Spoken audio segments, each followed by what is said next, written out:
नमस्कार साथियों। आज अपन रीतिकाल से संबंधित जो भी क्वेश्चन आए हुए हैं उन प्रश्नों की सेकंड जो सीरीज है उसको आज सॉल्व करेंगे।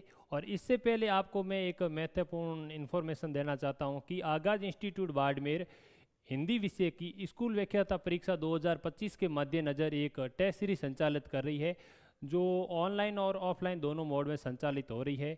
जो भी इच्छुक अभ्यर्थी है वो उसको ज्वाइन कर सकता है। तो साथियों, रीतिकाल की जो सेकंड प्रश्नमाला है इससे संबंधित पहला क्वेश्चन है पंक्ति से संबंधित। साथियों, इससे पहले ये बात जानना होगा कि रीतिकाल से संबंधित क्वेश्चनों की प्रकृति क्या रहती है।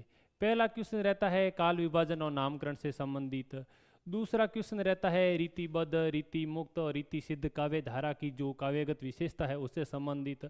तीसरा क्वेश्चन रहता है रचनाओं से संबंधित और जो भी रचनाकार है उनके परिचय के बारे में। और चौथा क्वेश्चन रहता है उनकी जो महत्वपूर्ण पंक्तियों के बारे में। तो ये पहला क्वेश्चन है, रावरे रूप की रीति अनूप ज्यों ज्यों लागत ज्यों ज्यों निहारिये पंक्ति की रचयिता है। स्कूल व्याख्याता परीक्षा संस्कृत विभाग के अंदर ये क्वेश्चन आया हुआ है। तो इसका जो आंसर होगा वो होगा घनानंद।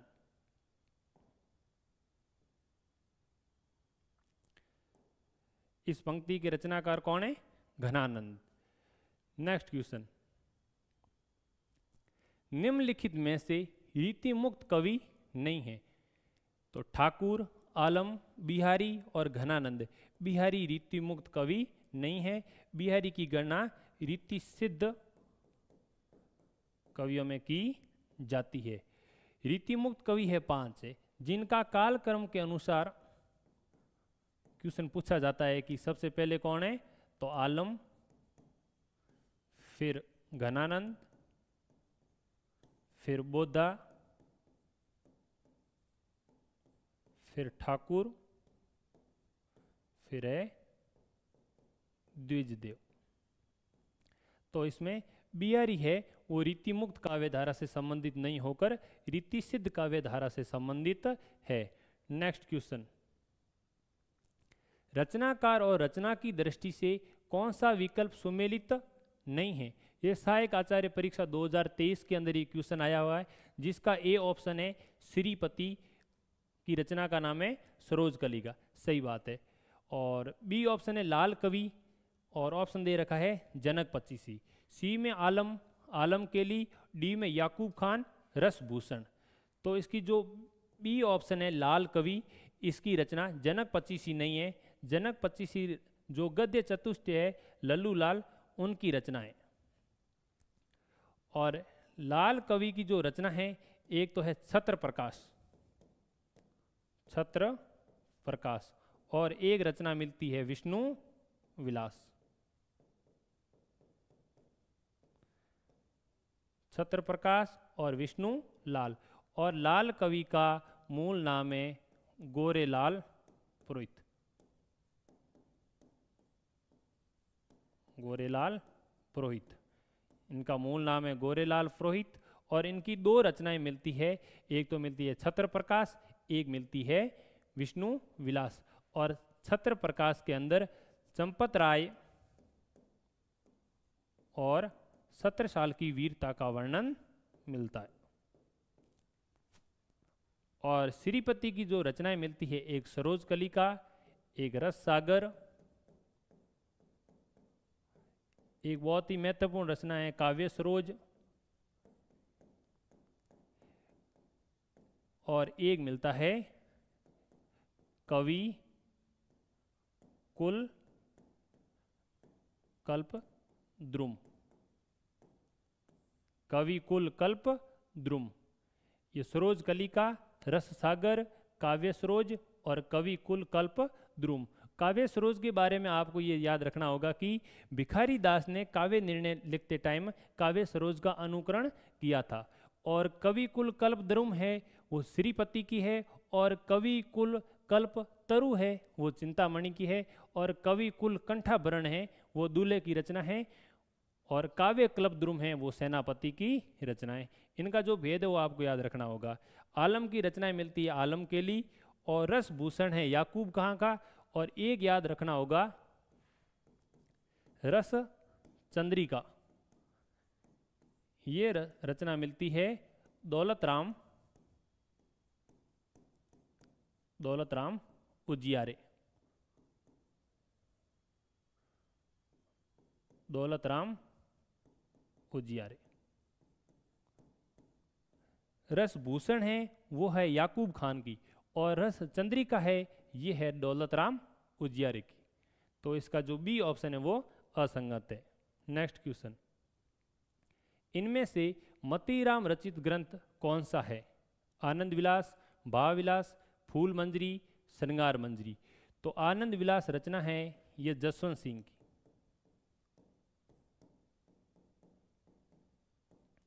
जसवंत सिंह की रचना मिलती है, और इनका जो मुख्य अलंकार ग्रंथ है भाषाभूषण, भाषाभूषण, जिसके अंदर कितने दोहे हैं? 212 दोहे हैं। और इसी भाषाभूषण को हिंदी का चंद्रालोक कहते हैं। आनंद विलास के अलावा अपरोक्ष सिद्धांत, अनुभव प्रकाश, सिद्धांत बोध, सिद्धांत सार, ये जसवंत सिंह की रचनाएं हैं। भाव विलास ये रचना किसकी है? देव की।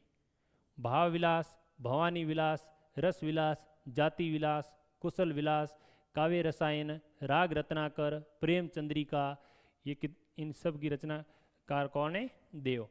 और फूल मंजरी है, इसके रचनाकार कौन है? मतीराम। इसलिए विकल्प सी सही है। फूल मंजरी को ही मतीराम की प्रथम रचना माना जाता है। और ये याद रखना होगा, ये जहांगीर के दरबार में लिखी हुई है।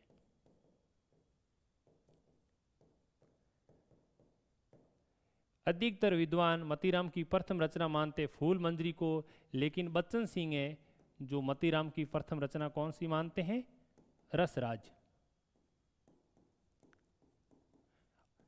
कहते हैं कि ये अपूर्ण होते हुए भी मतीराम की प्रथम रचना कौन सी है? रसराज। और श्रृंगार मंजरी है ये चिंतामणि की रचना है। चिंतामणि किसकी रचना है? चिंतामणि के लेखक कौन है? श्रृंगार मंजरी के लेखक कौन है? चिंतामणि। नेक्स्ट क्वेश्चन, हिंदी के रीतिकालीन कवियों की स्रोत सामग्री दृष्टि से असंगत विकल्प है। यह सहायक आचार्य परीक्षा 2023 के अंदर ये क्वेश्चन आया हुआ है। श्रृंगार रस और नायक नायिका भेद के लिए भानुदत्त की रस मंजरी का सहारा लिया गया है। पिछली क्लास में भी देखा था उन्होंने कि रस और नायिका भेद के लिए दो ग्रंथों का सहारा लिया है, एक तो रस मंजरी और एक भानुदत्त की है रस तरंगिणी।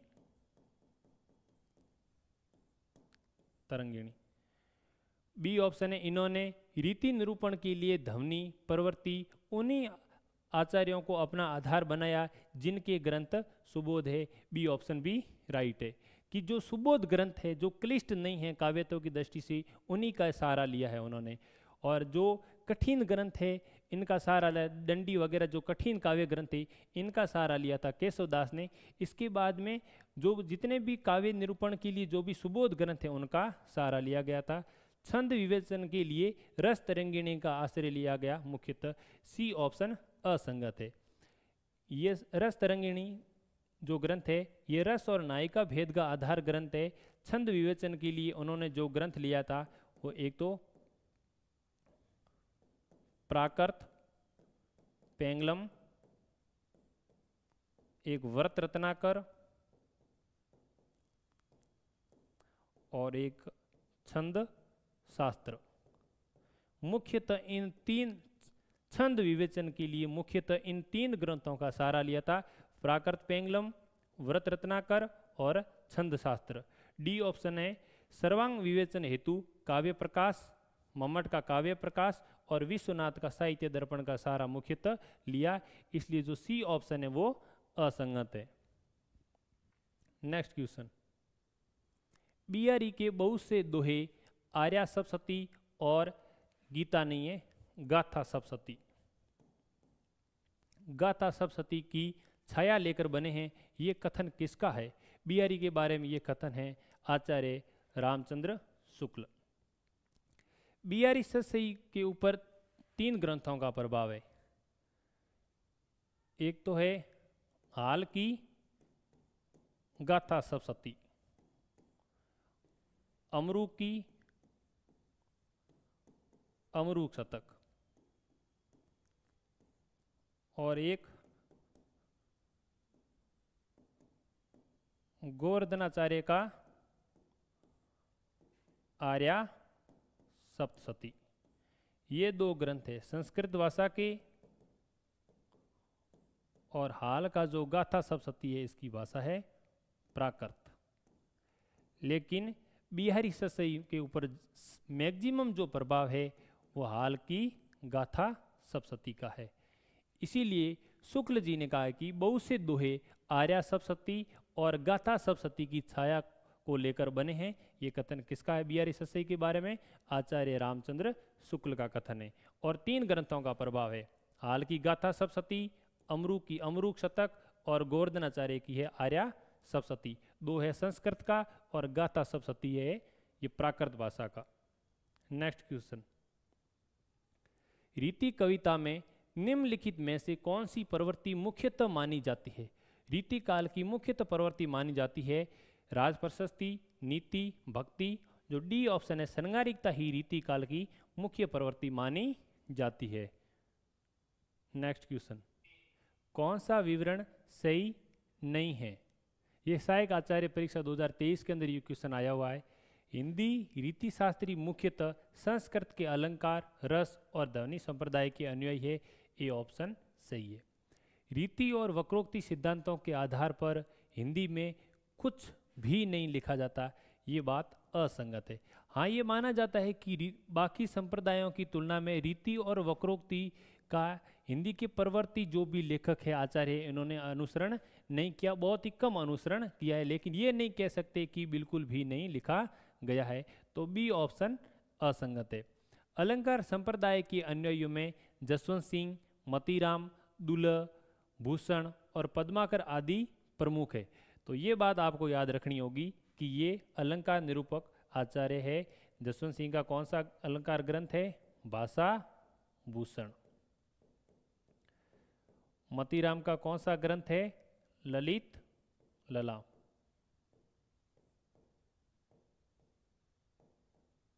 ललित ललाम। और भूषण का कौन सा ग्रंथ है अलंकार निरूपक? शिवराज भूषण। इस ग्रंथ के बारे में आपको याद रखना होगा कि ये प्रबंध काव्य नहीं होकर कैसा काव्य है? मुक्तक। और इस ग्रंथ के अंदर 105 अलंकारों का वर्णन किया गया। और दुल्हे का जो अलंकार ग्रंथ मिलता है, कवि कुल कंठाभरण। कवि कुल कंठाभरण किसका ग्रंथ है? दुल्हे का। और पद्माकर का जो ग्रंथ मिलता है अलंकार निरूपण, वो कौन सा है? पद्माभरण। और ललित ललाम के बारे में आपको ये बात याद रखनी होगी कि इसमें कितने अर्था अलंकार है? 100 अर्था अलंकार है। शब्द अलंकार नहीं होकर कैसे है? अर्था अलंकार है। और भाषा भूषण के अंदर कितने दोहे हैं? 212 दोहे हैं। और इस भाषा भूषण को ही हिंदी का चंद्रालोक माना जाता है। तो ये कैसे किस संप्रदाय के अनुयायी है? अलंकार संप्रदाय के। देव, तोष, दास आदि रस संप्रदाय के अनुयायी है। ये बात भी सही है। देव के जो ग्रंथ है रस विलास, राग रत्नाकर, शब्द रसायन, काव्य रसायन। तोष का एक ग्रंथ मिलता है रस निधि।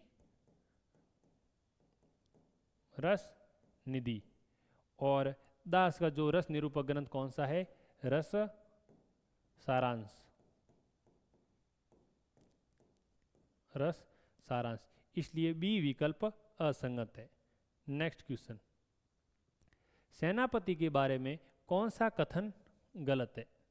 ऑप्शन ए, सेनापति यमक अलंकार के प्रयोग के कारण विशेष रूप से ख्यात है। ये बात असंगत है। सेनापति का प्रिय अलंकार कौन सा है? श्लेष अलंकार। श्लेष अलंकार ही इनकी ख्याति का आधार है। और राम कथा के आकर्षक प्रसंग को लेकर ही इन्होंने रचना की है। सही बात है। इनका एक ग्रंथ मिलता है कवित रत्नाकर। कवित रत्नाकर।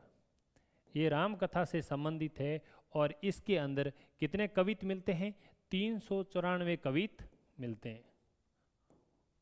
और इसके जो अध्याय है उसको प्रकरण कहते हैं। इसमें कितने प्रकरण हैं? 5 प्रकरण हैं और 394 कविते और राम कथा से संबंधित है। सेनापति ने ऋतु वर्णन में अपनी प्रत्यक्ष अनुभूति अथवा साक्षात ज्ञान का सहारा लिया है। सही बात है कि शुक्ल जी भी कहते हैं कि ये सहृदय कवि है, सेनापति सहृदय कवि है और ऋतु वर्णन इनके जैसा किसी श्रृंगारी कवि ने नहीं किया है।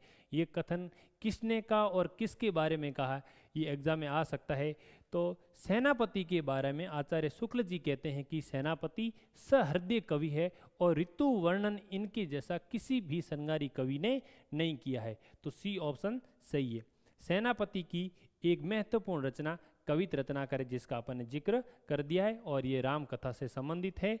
और ऑप्शन ए है जो असंगत है, सेनापति का यमक अलंकार प्रयोग के कारण विशेष रूप से ख्याति नहीं मिली। उनका प्रिय अलंकार कौन सा है? श्लेष अलंकार है। नेक्स्ट क्वेश्चन, निम्नलिखित में से सर्वांग निरूपक आचार्य थे? ऑप्शन तोष, देव, पद्माकर, मतीराम। तो सर्वांग निरूपक आचार्य कौन से हैं? देव। काव्य के सभी अंगों के जो आधार बनाकर ग्रंथ लिखते हैं उनको सर्वांग निरूपक आचार्य माना जाता है। तो देव को माना जाता है सर्वांग निरूपक आचार्य। कौन कौन से हैं? केशवदास, चिंतामणि,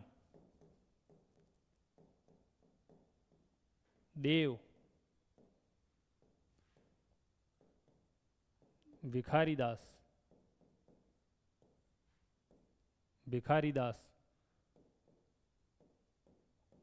कुलपति मिश्र,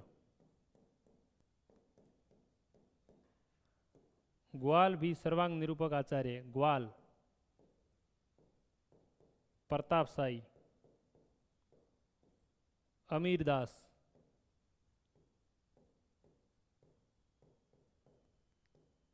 ये सारे के सारे सर्वांग निरूपक आचार्य है। तो देव इसमें एकदम सही विकल्प है बी। ये याद रखना होगा कि केशव को चिंता है कि देव को भूख नहीं, और कुलपति मिश्र, ग्वाल, प्रतापशाही, अमीरदास ये सर्वांग निरूपक आचार्य है। इनसे संबंधित एक क्वेश्चन आ ही जाता है कि कौन सा अलंकार निरूपक आचार्य है, कौन से रस निरूपण आचार्य है, कौन से सर्वांग निरूपक आचार्य है। तो इसका राइट आंसर होगा देव। नेक्स्ट क्वेश्चन, ये ऊहा के बल पर कारीगरी के मजमून बांधने के प्रयासी कवि न थे, हृदय की सच्ची स्वाभाविक प्रेरणा इनमें थी। ये आचार्य रामचंद्र शुक्ल की ये टिप्पणी किस रीतिकालीन कवि के लिए है? तो ये जो टिप्पणी है सहायक आचार्य परीक्षा 2023 के अंदर ये क्वेश्चन आया हुआ है। ये पद्माकर के बारे में शुक्ल जी का मत है। शुक्ल जी कहते हैं कि पद्माकर के बारे में एक महत्वपूर्ण कथन है, भाव मूर्ति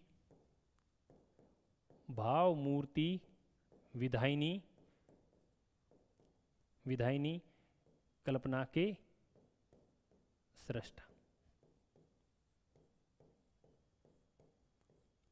इनकी जो कल्पना है वो हृदय के भावों को आधार बनाकर ही की गई है। उसमें ऊहा के बल पर कारीगरी के मजमून बांधने के प्रयासी बिल्कुल भी नहीं है। हृदय की जो सच्ची स्वाभाविक प्रेरणा थी, जो हृदय की जो भाव मूर्ति विधायिनी कल्पना के सृष्टा किसको माना गया है? पद्माकर को माना गया है। और शुक्ल जी का ये कथन भी याद रखना कि जिस प्रकार पद्माकर प्रसिद्धि में परमोत्कृष्ट कवि है, उसी प्रकार अपनी परंपरा में भी अंतिम कवि। और शुक्ल जी ने 2 कवियों के लिए सर्वप्रिय शब्द का प्रयोग किया है। ये बात भी आपको याद रखनी होगी। शुक्ल जी ने एक तो पद्माकर के लिए और एक बिहारी के लिए सर्वप्रिय शब्द का प्रयोग किया। और शुक्ल जी पद्माकर की तारीफ करते हुए इनकी तुलना तुलसीदास से करते हैं कि पद्माकर के काव्य में भाषा की वह अनेक रूपता मिलती है जो एक बड़े कवि में मिलनी चाहिए। तुलसीदास के काव्य में भाषा से संबंधित जो अनेक रूपता मिलती है वो पद्माकर के काव्य में भी मिलती है। और भाव मूर्ति विदयनी कल्पना के सृष्टा किसको कहा गया है? पद्माकर को कहा गया है। और उन्होंने कहा कि ये हृदय की सच्ची स्वाभाविक प्रेरणा इनमें थी। और एक कथन पद्माकर के बारे में राम स्वरूप चतुर्वेदी का वो भी आपको याद रखना होगा कि पद्माकर के काव्य में किसकी सच्चे अंग विद्यमान है? एक तो श्रृंगार के, एक वीरता के और एक भक्ति के। श्रृंगार, वीरता और भक्ति के सच्चे अंग विद्यमान हैं पद्माकर के काव्य में। ये बात कौन कहते हैं? रामस्वरूप चतुर्वेदी।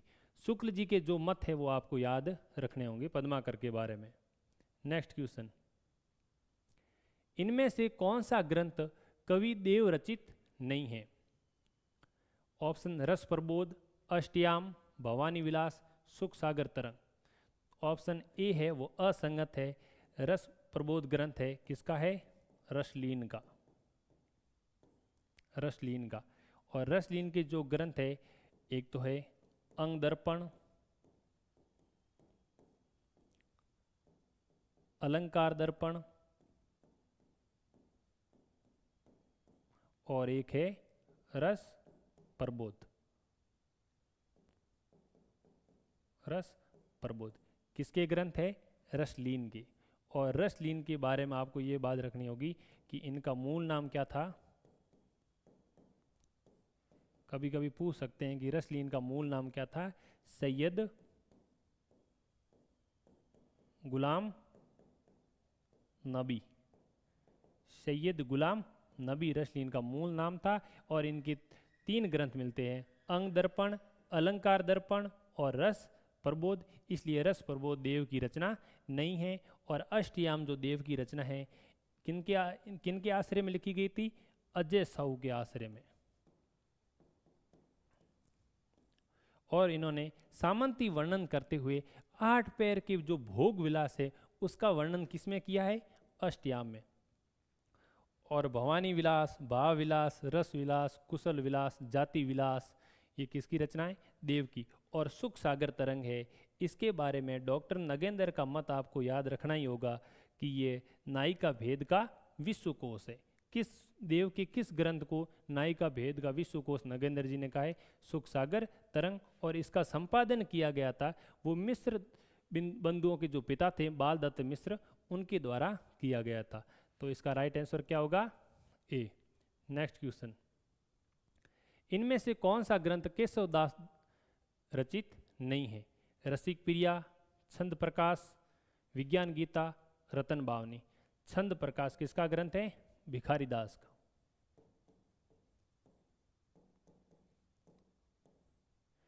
वैसे केशवदास के जो ग्रंथ है 9 ग्रंथ है, लेकिन आपको ये बात याद रखनी होगी कि आचार्य शुक्ल ने अपने इतिहास ग्रंथ में केशवदास के कितने ग्रंथों का जिक्र किया है? तो 7 ग्रंथों का जिक्र किया है। रसिक प्रिया, रामचंद्रिका, कवि प्रिया, वीर सिंह देव चरित्र, रतन बावनी, जहांगीर जस चंद्रिका और छंदमाला, नक्शिक, ये सारे के सारे किसके ग्रंथ है? केशवदास के। लेकिन जो छंद प्रकाश ग्रंथ है ये भिखारी दास का ग्रंथ है। नेक्स्ट क्वेश्चन, निम्नलिखित में से किस इतिहास लेखक ने रीतिकालीन काव्य को 3 श्रेणियों रीतिबद्ध, रीति सिद्ध और रीति मुक्त में विभाजित किया? या सहायक आचार्य परीक्षा 2023 के अंदर ये क्वेश्चन आया हुआ है। इजी क्वेश्चन है। विश्वनाथ प्रसाद मिश्र। 3 भागों में कौन बांटते हैं? विश्वनाथ प्रसाद मिश्र। और शुक्ल जी अपने इतिहास ग्रंथ के अंदर पूरे रीति काल को 3 भागों में बांटते हैं। एक तो सामान्य परिचय, एक रीति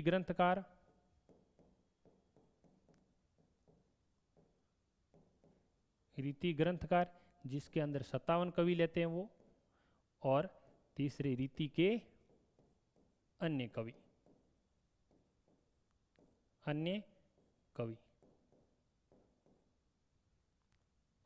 और विश्वनाथ प्रसाद मिश्र 3 भागों में बांटते हैं, रीति सिद्ध, रीतिबद्ध और रीति मुक्त। और बच्चन सिंह के काव्य में भी आपको याद रखना होगा कि बच्चन सिंह ने रीतिकाल को कितने भागों में बांटा है, तो 3 भागों में। एक तो उन्होंने कहा कि बद रीति, एक इन्होंने कहा है कि मुक्त रीति, और एक उन्होंने कहा है कि रीत्यतर कवि। बद रीति को फिर 2 भागों में बांटते हैं, एक तो रीति चेतस, एक काव्य चेतस, 2 भागों में। बद रीति को वापस 2 भागों में बांटते हैं, रीति चेतस और काव्य चेतस। और मुक्त रीति को भी 2 भागों में बांटते हैं, एक तो अभिजात्य वर्ग जिसके अंदर किसको शामिल करते हैं, बिहारी जी को, और एक मानते हैं स्वच्छंद कवि जिसके अंदर मुक्त रीति वाले जितने भी कवि हैं, घनानंद, आलम, बोधा, ठाकुर, द्विजदेव को स्वच्छंद कवियों में, और अभिजातीय वर्ग में किसको शामिल करते हैं, बिहारी जी को, और अन्य कवियों को किस में रखते हैं, रीतियतर कवि में। ऐसा विभाजन कौन करते हैं, डॉक्टर बच्चन सिंह। और शुक्ल जी पूरे रीतिकाल को कितने भागों में, 3 भागों में। और रीतिकाल के कवियों को कितने भागों में बांटते हैं, 2 भागों में, रीति ग्रंथकार और रीति के अन्य कवि। रीति ग्रंथकार में 57 कवियों का उल्लेख करते हैं, और रीति के अन्य कवियों में 46 कवियों का उल्लेख करते हैं। ये महत्वपूर्ण जानकारी आपको याद रखनी होगी। नेक्स्ट क्वेश्चन, रीति निरूपण के क्षेत्र में आलोचक दृष्टि एवं मौलिक चिंतन किस कवि के विवेचन की महत्वपूर्ण विशेषता कही जा सकती है, तो इसका राइट आंसर होगा भिखारी दास। भिखारी दास ने संस्कृत और हिंदी के जितने भी आचार्य थे उनका पूरा अध्ययन किया, और इन्होंने कई मौलिक चिंतन प्रस्तुत किए, जैसे काव्य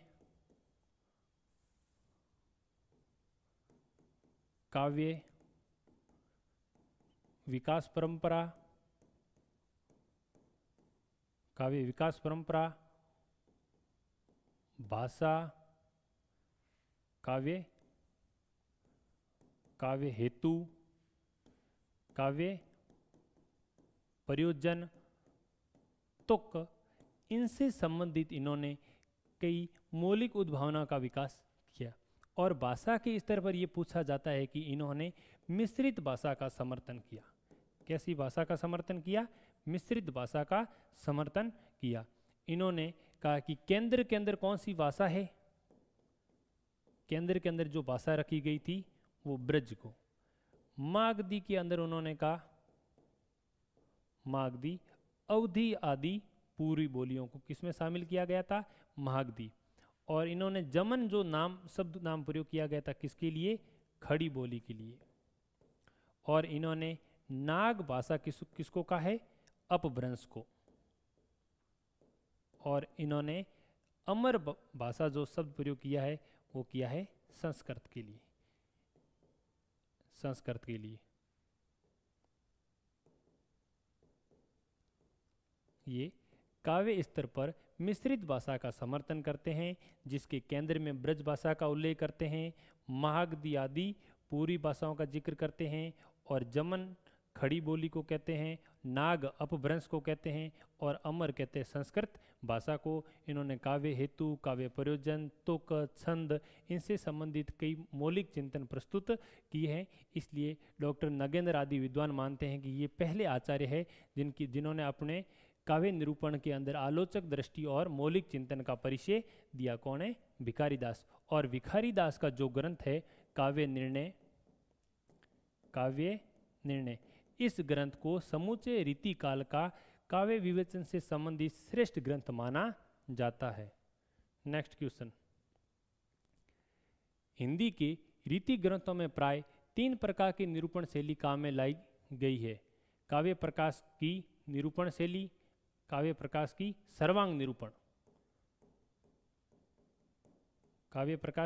सर्वांग निरूपण शैली, श्रृंगार तिलक और रस मंजरी आदि की श्रृंगार रस में नायिकाओं वाली शैली, और चंद्रालोक की संक्षिप्त अलंकार निरूपण शैली।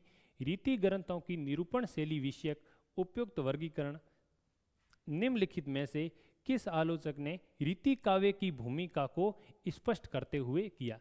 तो आपको ये बात यदि परिभाषा पता न भी हो तो ये रीति काव्य की भूमिका ये किसके द्वारा लिखी गई है?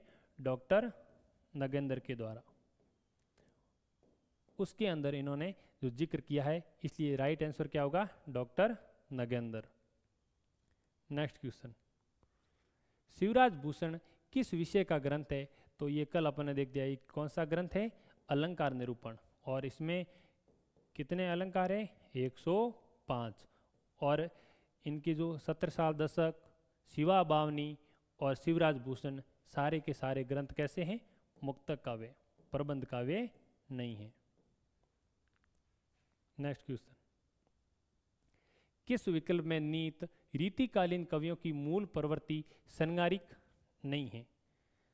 ये सहायक आचार्य परीक्षा 2023 के अंदर आया हुआ है, तो इसका राइट आंसर होगा गोप, रसरूप, सेवादास। इनकी जो मूल प्रवृत्ति है वो श्रृंगारिक नहीं है। भक्ति निरूपण हो सकता है, लेकिन इसकी जो मूल प्रवृत्ति है वो श्रृंगारिक नहीं है, इसलिए ए ऑप्शन असंगत है। नेक्स्ट क्वेश्चन, निम्नलिखित में से सुमेलित युग्म है?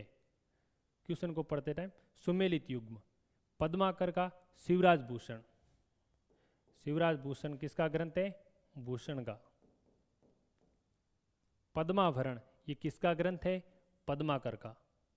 भाषा भूषण जसवंत सिंह का, जो पूरी सुमेलित है। और डी ऑप्शन है भूषण कवि कुल कंठावरण। कवि कुल कंठावरण किसका ग्रंथ है? दुल्हे का। अलंकार निरूपण ग्रंथ है कवि कुल कंठावरण किसका है? दुल्हे का। तो जसवंत सिंह का भाषा भूषण, सी विकल्प सुमेलित है। नेक्स्ट क्वेश्चन, डॉक्टर नगेंद्र के अनुसार निम्नलिखित में से रीति मुक्त काव्य धारा का कवि नहीं माना जाता है। ये वरिष्ठ अध्यापक परीक्षा संस्कृत विभाग का जो पेपर हुआ था 2023 में, उसके अंदर आया हुआ है कि नगेंद्र के अनुसार रीति मुक्त काव्य धारा का कवि नहीं है। तो इसमें कौन है? रसलीन को वो शामिल नहीं करते हैं। रसलीन को किस में शामिल करते हैं? रीतिबद्ध में।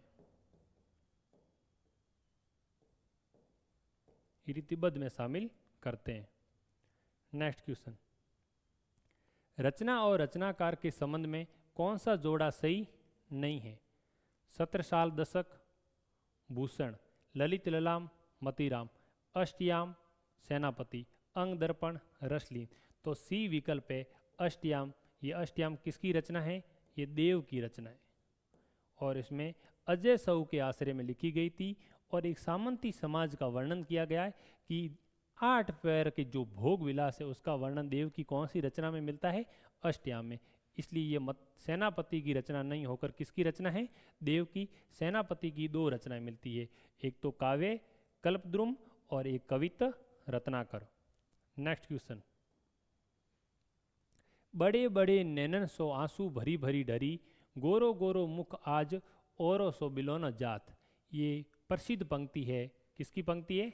देव की। पंक्तियों से संबंधित क्वेश्चन आते ही रहते हैं। नेक्स्ट क्वेश्चन, रीतिबद्ध कवि वे हैं जिन्होंने रीति ग्रंथों की रचना न करके काव्य सिद्धांतों या लक्षणों के अनुसार काव्य रचना की है। रीति काव्य के संदर्भ में ये स्थापना निम्न में से किस विद्वान की है? तो ये किसकी है? डॉक्टर नगेंद्र की। क्योंकि नगेंद्र 3 प्रकार से, एक तो कहते हैं रीति कवि और एक कहते हैं रीति बद्ध और एक रीति मुक्त। रीति कवि में वे कवि आते हैं जिन्होंने रीति ग्रंथों की रचना की है। जो आचार्य विश्वनाथ प्रसाद मिश्र के अनुसार जो रीतिबद्ध है, डॉक्टर नगेंद्र के अनुसार वो कैसे कवि हैं? रीति कवि। फिर वो कहते हैं कि रीति ग्रंथों की रचना न करके काव्य सिद्धांतों और लक्षणों के अनुसार रचना की है, उनको डॉक्टर नगेंद्र मानते हैं रीतिबद्ध। जिनको आचार्य विश्वनाथ प्रसाद क्या मानते हैं? रीति सिद्ध, बिहारी, सेनापति, नेवाज, पजनेस आदि कवि। और तीसरे जो कवि है रीति मुक्त। इसलिए रीतिबद्ध कवियों को के बारे में ये कहा है किसने? डॉक्टर नगेंद्र ने। और विश्वनाथ प्रसाद मिश्र के अनुसार ये कैसे कवि है? रीति सिद्ध। नेक्स्ट क्वेश्चन, रीतिमुक्त काव्य धारा में इन्हें नहीं माना जाता है। घनानंद, ठाकुर, पजनेस, बोधा। पजनेस को शामिल नहीं किया जाता है, पजनेस को शामिल किया जाता है रीति सिद्ध में। नेक्स्ट क्वेश्चन, लोग है लागी कवित बनावत, मोई तो मेरे कवित बनावत है। यह पंक्ति किस की है? यह प्रसिद्ध पंक्ति घनानंद के बारे में। ऐसी ही एक पंक्ति एग्जाम में आती है जो कंफ्यूज करती है। सीखी लीनो मीन मृग खंजन कमल नैन, सीखी लीनो मीन मृग खंजन कमल नैन, लोग कवित कीबो खेल करी जानो। ये प्रसिद्ध पंक्ति किसकी है? ठाकुर जी की। लोगन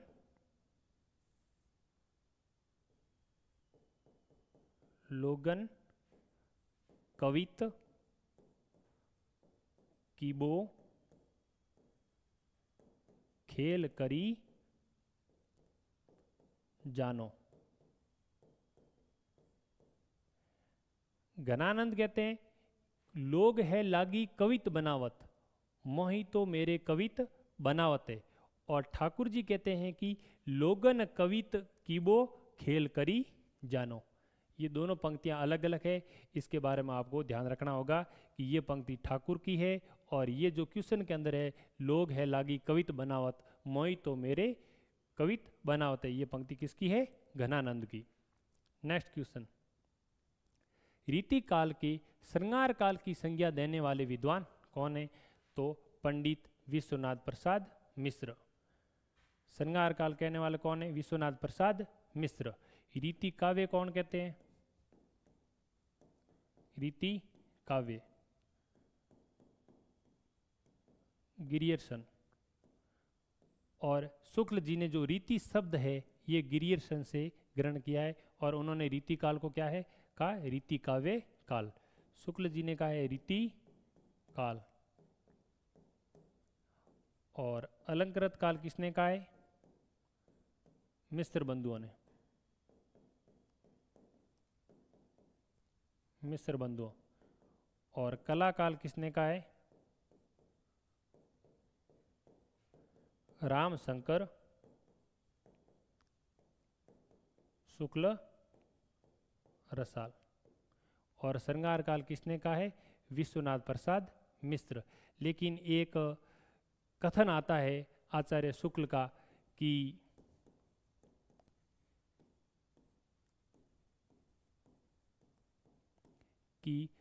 श्रृंगार रस की दृष्टि से कोई रीति काल को श्रृंगार काल कह सकता है।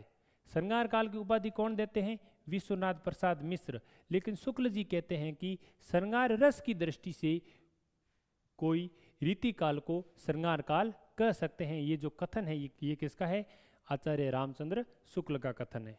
नेक्स्ट क्वेश्चन, सगन कुंज साया सुकद शीतल मंद समीर, मन हवे जात अजोह बहे वा जमुना के तीर। ये स्कूल व्याख्याता परीक्षा 2022 के अंदर क्वेश्चन आया है। ये प्रसिद्ध पंक्ति किसकी है? बिहारी लाल की। नेक्स्ट क्वेश्चन, रीति काव्य की प्रमुख काव्य भाषा है। इजी क्वेश्चन है। पूरे रीति काल की काव्य भाषा कौन सी है? ब्रज। शुक्ल जी ने लाक्षणिक मूर्तिवता और प्रयोग वैचित्र्य का कवि किसे माना गया है? घनानंद को। शुक्ल जी कहते हैं कि इनके काव्य में जो लाक्षणिक मूर्तिवता और प्रयोग वैचित्र्य की जो छटा मिलती है वो 175 वर्ष बाद किसमें मिलती है? अभिव्यंजनावाद में। अभिव्यंजनावाद में। शुक्ल जी के जो भी घनानंद के बारे में कथन है आपको अच्छी तरह से ध्यान रखना होगा। शुक्ल जी कहते हैं कि घनानंद अपनी अनिर्वचनीयता का आभास विरोधाभासों के जरिए देते हैं और घनानंद उन विरले कवियों में शामिल है जो भाषा की व्यंजकता बढ़ाते हैं। और घनानंद के काव्य को शुक्ल जी क्या कहते हैं? मौन मधी पुकार। ये क्वेश्चन आ सकता है कि आचार्य शुक्ल किसके बारे में कहते हैं कि इनका काव्य मौन मधी पुकार है? तो वो किसका काव्य है? घनानंद का काव्य है। और वो इनको कहा है लाक्षणिक मूर्तिवर्ता और प्रयोग वैचित्र्य का कवि किसको कहा गया है? घनानंद को। नेक्स्ट क्वेश्चन, दारा की न दौर यह रार नहीं खुजूबे की, उक्त पंक्ति किस कवि की है? ये प्रसिद्ध पंक्ति है भूषण की। नेक्स्ट क्वेश्चन, हिंदी के प्रथम आचार्य माने जाते हैं, कौन माने जाते हैं? आचार्य केशवदास। इन्होंने ही सबसे पहले रस, छंद, अलंकार से संबंधित प्रस्तावनाएं दी थी। तो हिंदी के पहले आचार्य कौन है? केशवदास। लेकिन शुक्ल जी भी कहते हैं कि काव्यांगों का सबसे पहले परिचय किसने दिया था? केशवदास ने। लेकिन रीतिकाल की जो एक अविरल अखंडित परंपरा की शुरुआत है वो किससे मानते हैं? चिंतामणि से। इसलिए हिंदी के प्रथम आचार्य कौन है? आचार्य केशवदास। नेक्स्ट, इनमें से सर्वांग निरूपक कवि है भिखारीदास। अभी अपन ने देखा कि केशव को चिंता नहीं, देव को भूख है। और प्रतापशाही ग्वाल ये कैसे आचार्य है? सर्वांग निरूपक। और इनका ग्रंथ कौन सा है? काव्य निर्णय, जो सर्वांग निरूपक ग्रंथ है।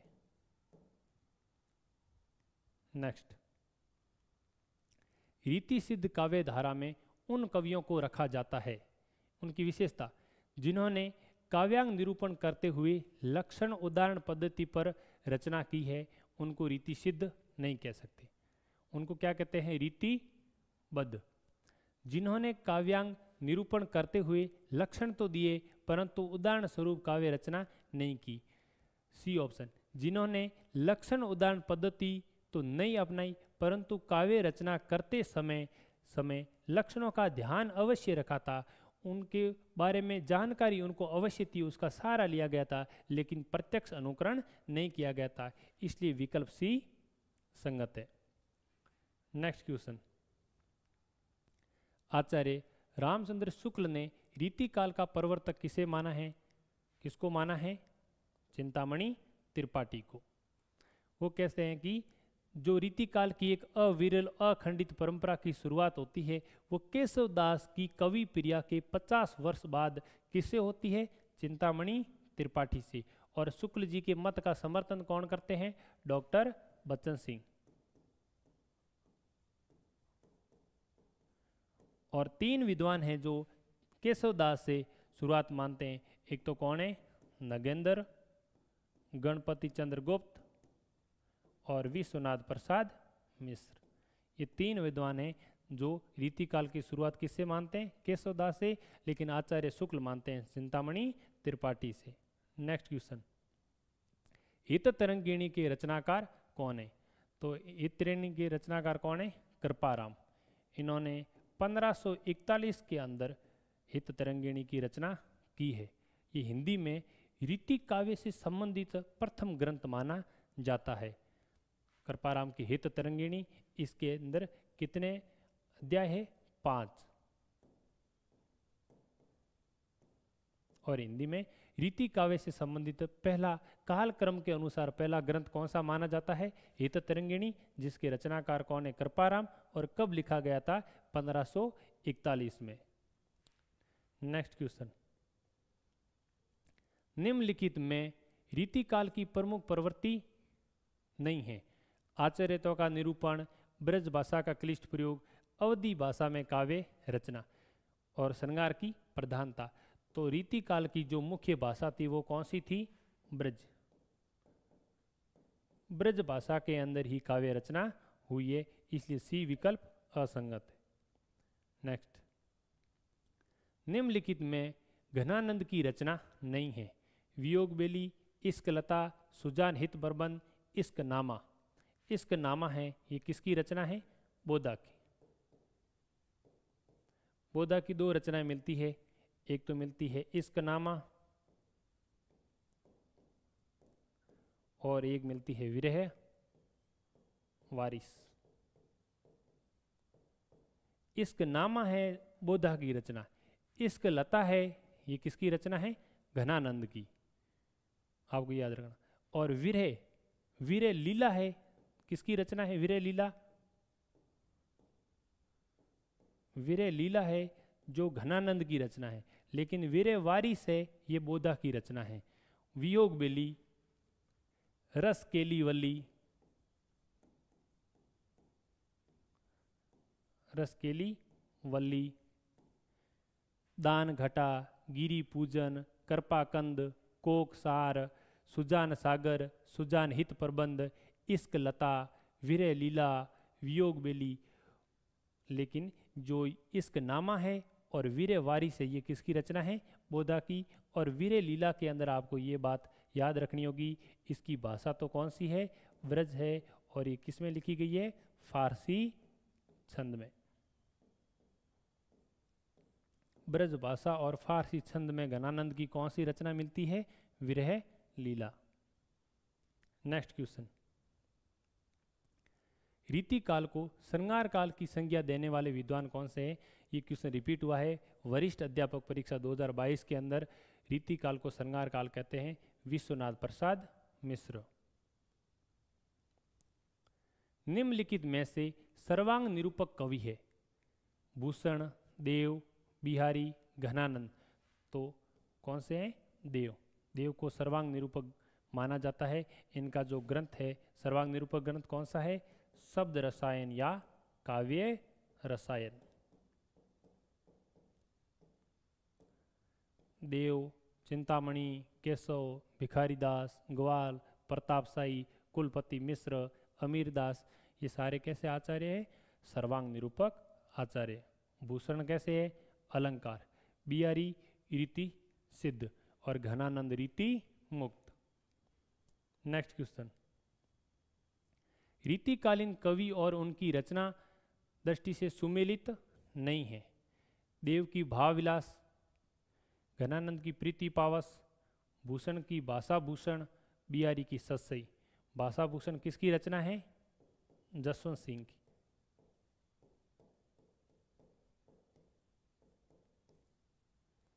तो साथियों, आज अपन ने रीतिकाल से संबंधित जो कल अपने किए थे 40 क्वेश्चन, आज अपने 40 क्वेश्चन किए। इसी तरह 2-3 वीडियोस के अंदर रीतिकाल से संबंधित जितने भी क्वेश्चन हैं उनको सॉल्व करेंगे। आप सबसे ये आशा और रखते हैं कि आप इनको ज़्यादा से ज़्यादा शेयर करें और ताकि और भी साथी जुड़ सके। धन्यवाद।